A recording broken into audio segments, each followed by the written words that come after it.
இதை ஒரு குரூப்பாக பண்ணிக்கிறாங்க.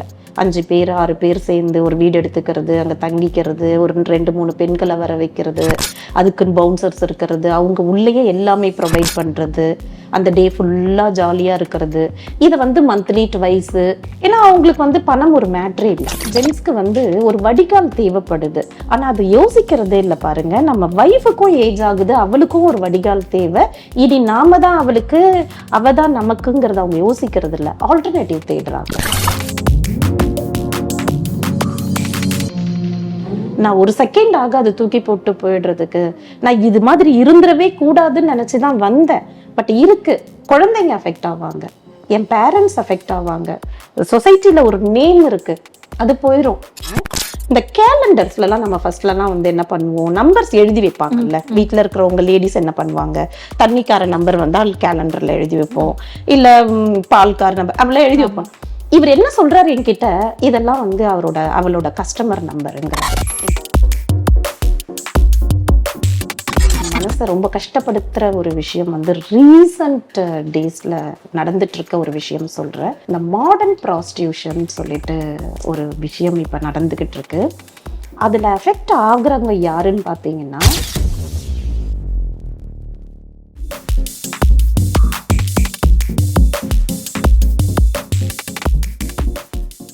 அதாவது ஒரு 10 இயர்ஸ் பேக் அந்த மாதிரி எடுத்துக்கோங்க. இப்போ குற்றங்கள் அதிகரிச்சிருக்கா இல்லை குறைஞ்சிருக்குன்னு நினைக்கிறீங்களா?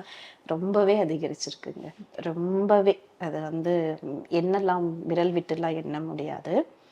அதுல இப்போ மனசை ரொம்ப கஷ்டப்படுத்துற ஒரு விஷயம் ரீசன்ட் டேஸ்ல நடந்துட்டு இருக்க ஒரு விஷயம் சொல்றேன். முடிஞ்சா அது மாத்திக்கிட்டா நல்லா இருக்கும், இல்லை குறைச்சிக்கிட்டாலாவது நல்லா இருக்கும். இந்த மாடர்ன் ப்ராஸ்டியூஷன் சொல்லிட்டு ஒரு விஷயம் இப்போ நடந்துக்கிட்டு இருக்கு. அதில் அஃபெக்ட் ஆகுறவங்க யாருன்னு பார்த்தீங்கன்னா, அபவ் 55 இயர்ஸ்க்கு மேலே இருக்க விமன்ஸ். அது எப்படி அஃபெக்ட் ஆகுறாங்க அப்படின்னா, அவங்க ஹஸ்பண்ட்ஸ்லாம் ரிட்டையர்ட் ஆயிருப்பாங்க. இப்போ ஒரு குரூப்பாக ஒரு 5 பேர் என்ன பண்ணுவாங்கன்னா, ஒரு வீடு, அதுக்குன்னு வீடுங்கள்லாம் இருக்குது, வில்லாஸ்லாம் இருக்குது. ஒரு 5 பேர் சேர்ந்து ஒரு வீடு எடுத்துக்கிறது, ஒரு நாள் முழுக்க ஒரு 2 பெண்கள் அல்லது 3 பெண்கள், அவங்கெல்லாம் பார்த்தீங்கன்னா 20ல இருந்து 25 வயசு அந்த ஏஜ் குரூப் பசங்க தான். அந்த பொண்ணுங்களோட போயிட்டு ஒரு டே ஃபுல்லாக அவங்களோட ஸ்பெண்ட் பண்ணுறது. அந்த ஒரு நாளைக்கு மட்டும் 25,000 30,000 சம்திங், டிபெண்ட்ஸ் அப்பான் ஏரியா பொறுத்து பேமெண்ட் எடுத்துக்கிறாங்க. அந்த 5 பேரோ 6 பேரோ அவங்க எல்லாருமே ஃப்ரெண்ட்ஸ், ரிட்டையர்ட் பீப்புள்ஸ். அவங்களுக்கு ஆல்மோஸ்ட் ஒரு 60-65 இயர்ஸ் இருக்குமா. இந்த பிள்ளைங்களுக்கு சின்ன வயசு தானே. இவங்கெல்லாம் சேர்ந்து அங்கேயே எல்லாமே, அதுக்கு பவுன்சர்ஸ் இருக்காங்க, அதுக்குன்னு தனியாக வீடுங்க வச்சுருக்காங்க, நாய்ங்க வச்சுருக்காங்க. இதனால இந்த விமன்ஸ் என்ன ஆறாங்கன்னா, ஆல்ரெடி விமன்ஸ் ஃபர்ஸ்ட்ல இருந்தே கஷ்டப்பட்டு தானே, இனி ஏஜ் ஆச்சு, இனி நிம்மதியா இருக்கலாம், இனி லைஃப் நல்லா ஸ்மூத்தா போகும்னு உட்கார்ற டைம்ல அவங்களுக்கு இது ஒரு பெரிய மன உளைச்சல். ஸோ ரிட்டையர்டான அவங்க ஹஸ்பண்ட்ஸ் இந்த மாதிரி பண்றது. ஆமாம்மா, இது நிறைய இடத்துல பரவலா இப்ப நிறைய நடந்துகிட்டு இருக்கு. நானே நிறைய கேஸ் பண்ணியிருக்கேன். அவங்களுக்கு ஜென்ஸ்க்கு ஒரு வடிகால் தேவைப்படுது. ஆனா அது யோசிக்கிறதே இல்லை பாருங்க. நம்ம வைஃபுக்கும் ஏஜ் ஆகுது, அவளுக்கும் ஒரு வடிகால் தேவை. இனி நாம தான் அவளுக்கு, அவ தான் நமக்குங்கிறத அவங்க யோசிக்கிறது இல்லை. ஆல்டர்னேட்டிவ் தேடுறாங்க. இதை ஒரு குரூப்பா பண்ணிக்கிறாங்க. 5 பேர் 6 பேர் சேர்ந்து ஒரு வீடு எடுத்துக்கிறது, அங்கே தங்கிக்கிறது, ஒரு 2 3 பெண்களை வர வைக்கிறது, அதுக்குன்னு பவுன்சர்ஸ் இருக்கிறது, அவங்க உள்ளேயே எல்லாமே ப்ரொவைட் பண்ணுறது, அந்த டே ஃபுல்லாக ஜாலியாக இருக்கிறது. இதை மந்த்லி ட்வைஸு 3 டைம்ஸ் அந்த மாதிரி. ஏன்னா அவங்களுக்கு பணம் ஒரு மேட்ரே இல்லை, பண்ணிடுறாங்க. இதனால இந்த விமன்ஸ் ரொம்ப அஃபெக்ட் ஆகுறாங்கங்க. இது தெரிய வரும்போது கண்டிப்பா நாங்கள் தானே தெரிவிக்கிறோம். அதை எப்படி அவங்க அக்செப்ட் பண்ணிக்கிறாங்க? அக்செப்ட் பண்ணிக்க முடியலங்க பாவம். ஏன்னா சின்ன ஏஜ் இருந்துன்னு வச்சுக்கோங்களேன், கொஞ்சம் மிடில் ஏஜ் அப்படின்னா டைவர்ஷன்ஸ் இருக்கும்.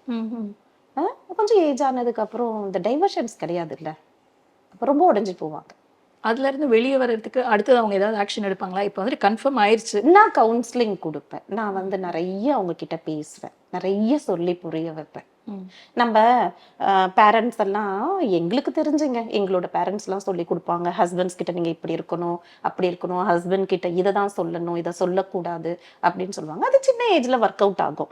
இப்போ இவங்களுக்கு 55 இயர்ஸ்க்கு மேல போயிட்டு நம்ம என்ன சொல்ல முடியும்? உங்க ஹஸ்பண்ட் கிட்ட நீங்க இப்படி இருங்க, அவர் இப்படி எக்ஸ்பெக்ட் பண்றாருன்னு சொல்ல முடியுமா? அவங்களே இத்தனை வருஷம் குடும்பத்தை பார்த்து வேலையை பார்த்து இனி உட்காரலாம், இனி கொஞ்சம் ஸ்டேபிளா போகும் லைஃப்னு நினைக்கிற காலத்துல இந்த மாதிரி இருக்கும்போது அவங்க எதை சேஞ்ச் பண்ணுவாங்க? மன உளைச்சலுக்கு தான் ஆளாக்குறாங்க. பட் இருந்தாலும் சில பேர் வந்து ஸ்டெப் எடுக்கிறாங்க, இதை சேஞ்ச் பண்ணணும், நம்ம ஹஸ்பண்டை கரெக்டா கொண்டு வரணும். இது அந்த ஒரு நாளோட போனா பரவாயில்லைங்க. நிறைய வந்து இந்த பசங்க பிளாக்மெயில் பண்றது, த்ரெட்டன் பண்றது, அதுலலாம் போய் மாட்டிக்குவாங்க. இப்போ உங்ககிட்ட கேஸ் கொண்டு வருவாங்கல்ல, என்ன மாதிரியான கேசஸ் அதிகம் இருக்கும்? நீங்க சொன்னது வந்து எக்ஸ்ட்ரா மேரிட்டல் அஃபேர்ஸ் அந்த ப்ராப்ளம் சொல்றீங்க. இதுல ஆண்கள் அதிகம் கேஸ் கொண்டு வருவாங்களா, பெண்கள் அதிகமா வருவாங்களா? யார் அதிகம் பாதிக்கப்படுறாங்க? கேசஸ் வர்றது பாத்தீங்கன்னா ஈக்குவல் தான். ஆண்களும் அதிகபட்சமா வராங்க, பெண்களும் அதிகபட்சமா என்கிட்ட கேசஸ் இருக்கு, வருவாங்க, ட்ரெஸ் பண்றாங்கன்னு வச்சுக்கோங்களேன். பாதிக்கப்படுறது யாருன்னு கேட்குறீங்க இல்லையா? எனக்கு தெரிஞ்சுங்க இந்த 17 இயர்ஸ் எக்ஸ்பீரியன்ஸ்ல ஆண்கள் தான் அதிகமாக பாதிக்கப்படுறாங்க.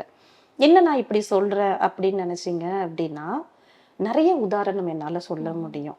ஆண்கள் வந்து சொல்லவே முடியறது இல்லைங்க. சட்டுன்னு ஒரு பெண் வந்து ஒரு விஷயம் அஃபெக்ட் ஆகுது அப்படின்னா அழுதுருவாங்க, இல்லை யார்கிட்டயாவது சொல்லிடுவாங்க. ஆண்கள் வந்து நிறைய விஷயம் யோசிக்கிறாங்க, சொல்றதுக்கே தயங்குறாங்க, இதை எப்படி கொண்டு போறது அப்படின்னு. அவங்க எந்த ஸ்டெப் எடுத்து வச்சாலும் அது அவங்களுக்கே சம்டைம்ஸ் வந்து ரிட்டர்ன் ஆயிடுது, பேக் ஃபயர் ஆயிடுறதுனால அவங்க ரொம்ப யோசிக்கிறாங்க. அப்ப எங்க கிட்ட வரும்போது அவங்கள பார்க்கும்போது நான்லாம் ரொம்ப ஃபீல் பண்ணியிருக்கேன், ரொம்ப ஃபீல் பண்ணுவேன். ஏன்னா அவங்களால சொல்லவும் முடியாம, அழவும் முடியாம, என்ன பண்றதுன்னு தெரியாம ரொம்ப கஷ்டமா இருக்கும். ஆண்கள் அதிக அளவுல பாதிக்கப்படுறாங்க. இப்போ உண்மை தெரிஞ்சிருதுன்னு வச்சுக்கோங்களேன் அவங்களுக்கு. இப்போ அவங்க ஒய்ஃப் மேலேயோ யார் மேலேயோ எடுத்துகிட்டு வராங்க, உண்மை தெரியுதுன்னும் போது அந்த ரிலேஷன்ஷிப்லேருந்து வெளியே வந்துடுறாங்களா, இல்லை அதை வந்துட்டு கொஞ்ச நாள் பார்ப்போமே, அட்ஜஸ்ட் பண்ணி பார்ப்போமே, மாறிடுறாங்களா பார்ப்போமேன்னு டைம் கொடுக்குறாங்களா? அப்படி வந்து நான் நிறைய வெரைட்டி பீப்புள்ஸ் பார்த்துட்டேன். எப்படின்னா ஒரு சிலர் வந்து அது ரொம்ப அமிக்கபலாக கொண்டு போயிடுறாங்க, ஒரு சிலர் என்ன பண்ணுறாங்கன்னா ஒன்று கத்தி அதை உடைச்சிடுறாங்க, ஒரு சிலர் வந்து விட்டு பிடிக்கலாம் அப்படின்றாங்க, ஒரு சிலர் வந்து பேசி அவங்களுக்கு இது பண்றாங்க. டிபெண்ட்ஸ், அதுவும் அதே தான், டிபெண்ட்ஸ் அப்பான் அவர் மைண்ட், அவங்களோட மைண்ட். அந்த உண்மை தெரிஞ்சு அவங்களால அக்செப்ட் பண்ணிக்க முடியுது சில பேர். ஏன்னா குழந்தைங்க இருக்காங்க, ஃபேமிலி இருக்கு. அவங்க என்கிட்ட சொல்லும் போது அழும்போது அதுதான் கஷ்டமா இருக்கும். என்ன சொல்லுவாங்கன்னா, மேடம் நான் ஒரு செகண்ட் ஆகாது தூக்கி போட்டு போயிடுறதுக்கு, நான் இது மாதிரி இருந்துடவே கூடாதுன்னு நினைச்சுதான் வந்தேன், பட் இருக்கு, தூக்கி போட ஒரு செகண்ட் ஆகாது. ஆனா குழந்தைங்க இருக்காங்க, லைஃப் ஸ்பாயில் ஆயிடும். பெண் குழந்தைகள். இப்ப நான் இதை போய் கேட்டேன், வச்சேன், சண்டை போட்டேன் அப்படின்னா அவ பாட்டுக்கு போயிடுவா, இல்ல அவர் பாட்டுக்கு போயிடுவாரு. குழந்தைங்க அஃபெக்ட் ஆவாங்க, என் பேரண்ட்ஸ் அஃபெக்ட் ஆவாங்க, சொசைட்டில ஒரு நேம் இருக்கு, அது போயிடும். அப்படின்னு அதை ஸ்மூத்தா கொண்டு போறவங்களும் உண்டு, டக்குன்னு போட்டு அதை உடைச்சி அந்த ரிலேஷன்ஷிப்பை வந்து இது பண்ணிடுறவங்களும் உண்டு. ஆக்சுவலாக பார்த்தோன்னா வர வர தவறுகள் அதிகரிச்சுட்டு தான் வருது. இப்போ என்னென்னா ஒரு காலத்தில் பாதுகாப்புக்கு சிசிடிவி இப்படியெல்லாம் சொன்னாங்க, ஆனால் இப்போ சிசிடிவி வச்ச பிறகு அதையும் தாண்டி குற்றங்கள் நடந்துட்டுருக்கு. அப்படி இருக்கும்போது இந்த விஷயங்கள்லாம் நடக்காமல் இருந்திருந்தா இவ்வளோ வழக்குகள்லாம் வராது. இது இல்லாமல் இருந்தால் இப்போ சொசைட்டி நல்லா தான் இருந்திருக்கோன்ற மாதிரி நீங்கள் ஃபீல் பண்ணுற விஷயம் இது? நம்பிக்கை துரோகம்ங்க, நம்பிக்கை துரோகம். காலகாலமா நமக்கு விடை தெரியா கேள்வி, எங்க யாரு நமக்கு நம்பிக்கை துரோகம் பண்றாங்க அப்படிங்கிறது. அது பல வருட காலமாவே இருக்குங்க. நம்பிக்கை துரோகம் அப்படின்னாலே கணவன் மனைவிக்கு மட்டும்தான் இருக்கு கிடையாது, எல்லா உறவு முறைகள்லயும் இருக்கு. நட்புக்குள்ள இருக்கு, காதலுக்குள்ள இருக்கு, கணவன் மனைவிக்குள்ள இருக்கு, அண்ணன் தம்பிக்குள்ள இருக்கு, ஃப்ரெண்ட்ஸ்குள்ள இருக்கு, பக்கத்து வீட்டுல இருக்கு, வேலை செய்யற இடங்கள்ல இருக்கு. எல்லா உறவுகள்லையுமே நம்பிக்கை துரோகம். இந்த நம்பிக்கை துரோகம் அப்படிங்கிற ஒரு விஷயம் மட்டும் இல்லாம இருந்தா நிறைய பிரச்சனைகள் வர வாய்ப்பே கிடையாதுங்க. இந்த மாதிரியான வழக்குகள் வரவும் வாய்ப்பு கிடையாது. ஒருத்தரை நம்புறோம், ஒருத்தரை நம்பி கஷ்டப்படுறாங்களேன்னு சொல்லிட்டு, இது வந்து ஒரே ஒரு எக்ஸாம்பிள் அதுக்கு சொல்றேன். ஒரு தெரிஞ்சவங்க பக்கத்து வீட்டுக்காரங்க ரொம்ப கஷ்டப்படுறாங்களேன்னு இந்த அம்மா என்ன பண்றாங்க, வீட்டுக்கு தெரியாம நகையெல்லாம் எடுத்துட்டு போய் கொடுத்து காசு கொடுக்குறாங்க.